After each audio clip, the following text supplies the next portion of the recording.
What's going on, guys? This is Rob, and if you're enjoying the content here on my channel, then make sure you hit the like button and make sure you hit subscribe so you can help decide what direction the content on my channel goes in the foreseeable future.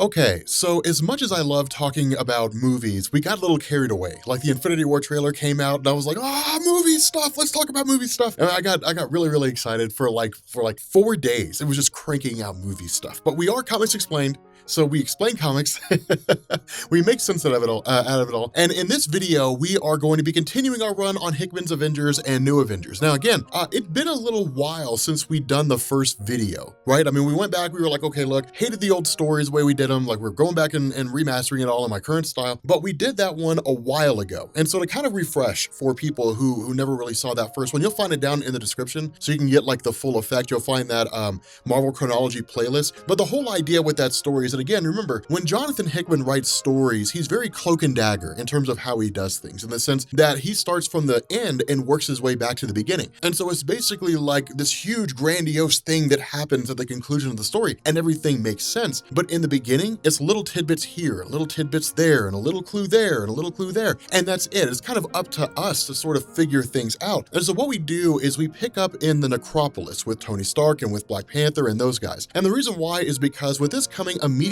after the first video, what we saw in that was that there was basically just some being called the Gardener, and we didn't really know a whole lot about him. But this was a guy who basically began to terraform Mars, basically. And his goal was to actually speed up the evolution of humanity on Earth. With the idea having been initiated that the Gardener had tried to create life, of course, the Avengers more or less defeated him, but one of the new beings that had been created was just this young black kid. And so the immediate aftermath of all this is basically what was going on with the character of Black Swan, this woman that just showed up from a different Earth that was basically showing up, in the atmosphere of the main Marvel universe. Why did she destroy that planet? What in the world is going on? Of course, again, at the moment, she's being held prisoner. But the whole idea was to basically bring in this concept of the incursions, that there is basically a colliding of universes going on. When an Earth shows up in the atmosphere of, the main Marvel universe, there's 8 hours between those Earths crashing into each other. If they both hit, both universes get destroyed. If one Earth gets destroyed, the universes just pass through each other and that's it. The question is, what was she using to destroy these worlds? How was she blowing up this alternate Earth? And so what we end up having is this sort of discussion between Reed and Black Panther and Tony Stark that she was effectively using an antimatter bomb. And it's kind of funny because Tony Stark makes this comment that there's a little bit of irony in using an antimatter bomb to destroy a world. We've talked about things like the negative zone, which is basically a sort of alternate dimension that's composed of antimatter. And what we basically said is that if antimatter hits positive matter, they'll basically cancel each other out. And so what that means is it would be like two of your fists hitting each other and just obliterating everything. And that's the whole idea of Black Swan. If you want to destroy positive matter, absolutely and definitively use antimatter. The whole idea is to also try to find ways to stop these incursions from happening. Remember, we talked in the last video that the first response of the Illuminati, of this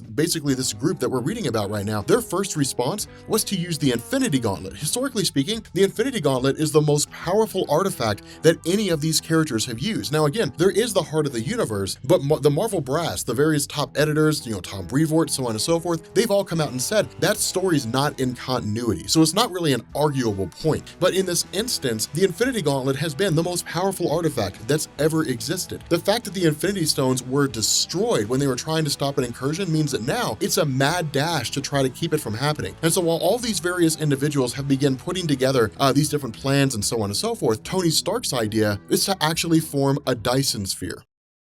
I'm by no means a scientist, but to my understanding, a Dyson Sphere is a theoretical concept, but a Dyson Sphere is basically a giant spherical structure that's essentially built around a star and is designed to harness the power the star puts out, solar flares, different things like that, and then use that for whatever it is that, its purpose serves. In this instance, and it's actually sheer genius on behalf of Tony Stark, if trying to push a universe back with the Infinity Gauntlet didn't work, then perhaps they can just sort of obliterate these planets without actually having to travel to them. That's the funny thing. With the bomb that Black Swan has, she has to jump from one world to the other. Presumably, when another incursion happens, if she's free, she would leave the Earth in the main Marvel universe, jump to whatever alternate Earth is there, and then blow up the Earth in the main Marvel universe. That would be her answer to try to keep the incursions from happening. Now, the whole response of Tony Stark is, well, we're just going to beat her to the punch. Anytime another alternate Earth shows up, we're going to destroy it. But they don't necessarily have the resources to continually develop all these these antimatter bombs, or at least not in the time they have allotted, because they don't know when the next incursion is going to happen. And so the response of Tony Stark is, we need a long game. And so the whole point of this Dyson Sphere is to basically use the Dyson Sphere to emit a beam of energy, much like a Death Star, to destroy an Earth whenever it shows up. But the long game is to have this Dyson Sphere 100% completed, so that when another incursion happens, they can literally push the whole thing away. But it's cool because the name that Reed Richards gives this is Saul's Hammer. This is why I say all the Jonathan Hickman stories are completely and totally cohesive. And Jonathan Hickman's run on the Fantastic Four, when the Mad Celestials from another universe invaded the main Marvel universe with the intention of conquering this entire reality, Reed Richards developed a massive gun, more or less, that could be used to blast the Celestials and blow them to pieces, and it was called Saul's Anvil. The other half of this is, remember, the Illuminati is composed of Reed Richards and Black Panther. It was all these different characters that are there, but you also have Doctor Strange. Now, Doctor Strange, his specialty is the mystic arts. He's got nothing to offer when it comes to Dyson spheres and technology and so on and so forth. And so his idea is to basically use his various magics to try to find a way to end the incursions. The problem with this and with Doctor Strange is he's delving into black magic that, if invoked and if misused, can lead to the arrival of beings like Dormammu, Nightmare, all these different,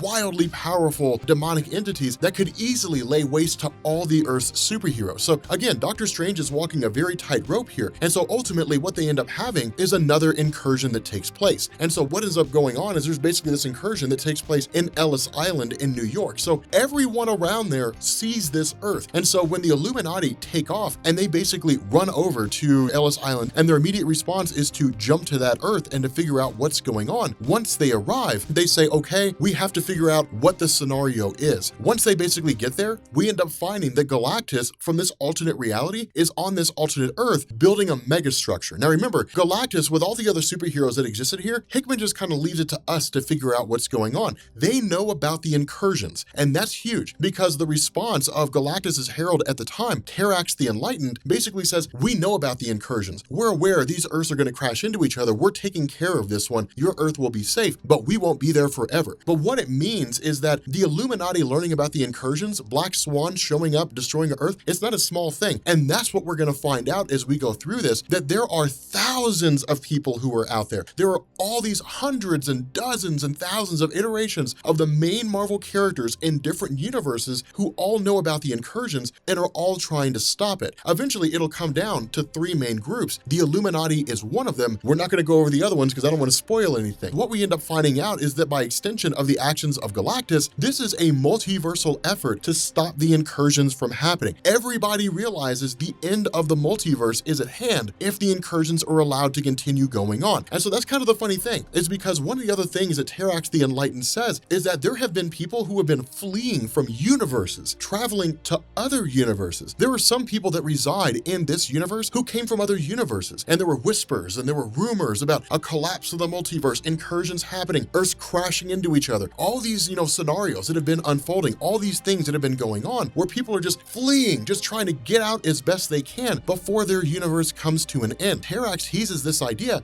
They know a lot more than the Earth superheroes do, and we'd be expected to believe that's true. It's cool, and it's pretty intriguing. It's pretty interesting in terms of what's been going on and how all this has been happening. Again, a lot of that's not really given to us explicitly, but Reed Richards basically shows up with the intention of using the ultimate nullifier as an attempt to destroy Galactus in order to try to save this world and try to find a way to simultaneously stop the incursions. But the funny thing about Terrax's response is you can't. If you genuinely believe you can keep these incursions from happening and save both Earths, then you have no clue what's going on. And so my advice is to leave this Earth, get out of this reality, go back to your home universe, and just destroy whatever Earths and curse on yours. That's the response they've been getting time and time again. From Black Swan, it's always been, you can't stop the quote-unquote wheel of destruction. You cannot stop the incursions from happening. But the nature of the Illuminati is there has to be a way to stop this. There has to be some scientific answer to how to keep the incursions from happening. In the face of guaranteed doom, their answer is, but there has to be a way for us to win. A fight ultimately breaks out between Terrax the Enlightened and the Illuminati, and before we find out what happens, the story basically ends. But what it does from here is it actually picks up with a young girl with some guy that has some sort of an artifact and basically ends up dying in some major conflict, and that's really about it. But the cool thing is that the artifact morphs itself into glasses or into goggles that this girl in turn puts on. In this instance, this story focuses on a young girl named Izzy. And Izzy is basically just this girl that lives on a farm in Iowa. She's got a pretty mundane life. Izzy going out, taking these goggles with her, looking into his telescope, exploring space to a degree. It gives us a couple things about her character. The first is that she, much like a lot of people who are raised in small towns, who look for bigger and better things, dream of a better life. When she puts these goggles on, suddenly she's told that she's being given the designation of Smasher, and she's basically being sent to the planet of Chandalar. Now this is a big deal because Chandalar is home for the Shi'ar Empire and the Imperial Guard. What we end up finding out is there's actually a Stargate that orbits Earth. This Stargate no one knows about. It's a stealth Stargate. And it's kind of cool because what it does is it hits at this idea that the Shi'ar Empire is so technologically advanced that they can basically throw in a universal transportation device and Earth doesn't know about it. But this girl showing up here is intriguing because basically she learns that she's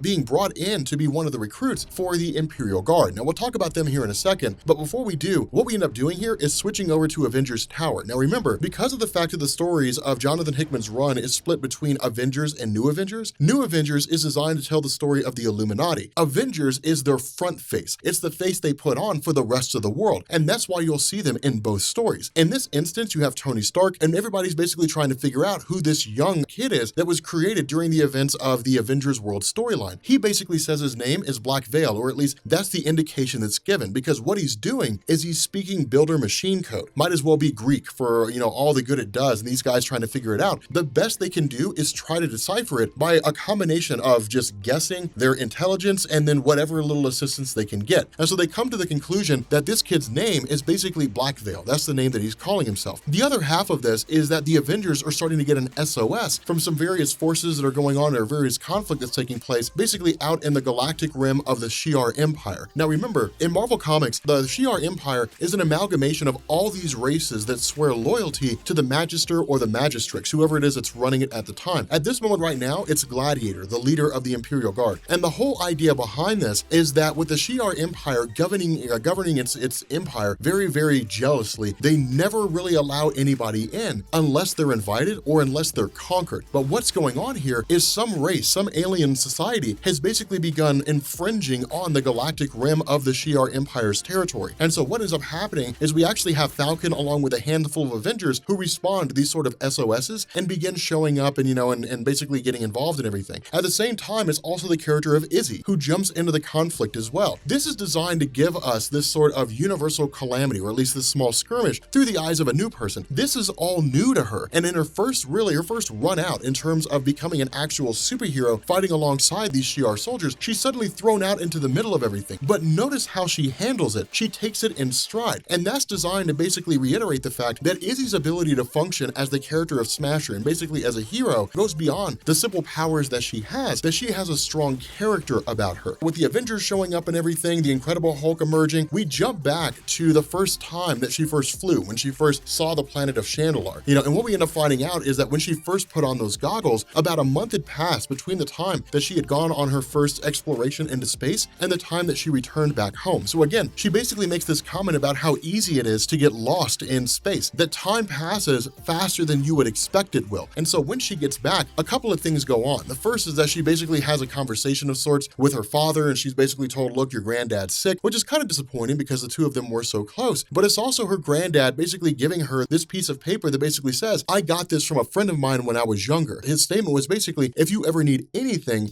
give me a call. Now, when we had talked about the idea that Jonathan Hickman would borrow heavily from established comics all throughout Marvel's history, this is a perfect example. This granddad, this old man, is not a random person. He's actually a guy by the name of Dan Kane. And I didn't even think about this until I saw this note that Steve Rogers left him. Now we got to pull out the memory banks. We got to pull out some old school stuff in order to remember to do this. But Dan Kane was actually a guy named Captain Terror. And back in the 1940s, when Captain America first popped up in Marvel Comics, the whole idea was that all comic books were basically part of the total war effort during World War II, in the sense that almost every facet of American society was geared towards propelling this belief that America was right. I mean, whether it was because people were contributing in the war effort in terms of, making guns and tanks and so on and so forth, or whether it was propaganda like comic books. While Captain America, Superman, Batman, Wonder Woman, while those stand out as some of the most iconic characters to come out of World War II, there were other smaller characters too. And in fact, there was a line of comics called USA Comics, and the star of that, or at least one of the stars of that, was Captain Terror, Dan Kane. But he also had a hand a bit in some of the Captain America efforts. What Jonathan Hickman is doing here is grabbing all that history and reeling it in, and basically saying Captain America knows who Dan Kane is. He fought alongside him during World War II, and that's what he means when he tells his daughter, you're part of a lineage, you're part of a history that you never knew about. Superhero epics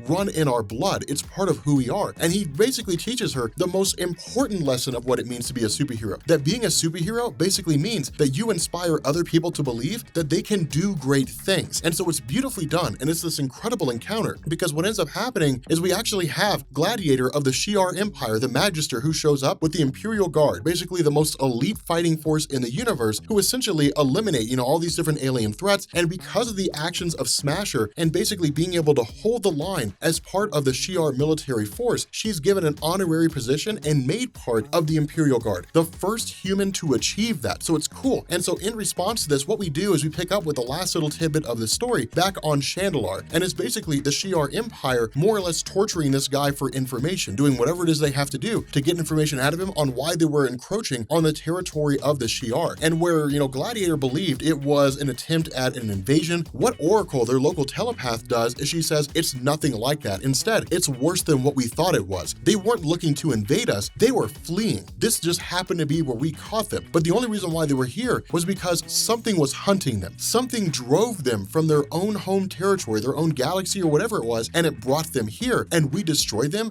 while they were in the midst of trying to get to safety. But with that being said, guys, we're gonna bring this video to an end. If you are new here to Comics Explained, make sure you guys hit the sub button to become part of the Rob Corps. If you guys enjoy this video, make sure you drop a like. I love Jonathan Hickman's run on Avengers and New Avengers, and it only gets better. It only gets so much better. It gets crazy. Oh, dude, when we get to the point where it's like the last stand of Hyperion and Thor, dude, it's one of the coolest moments in the whole story. It's one of the best things that happens. I mean, it gets absolutely bonkers. It's pretty wild. But anyway, guys, we're gonna bring this to an end, and I will catch you all later.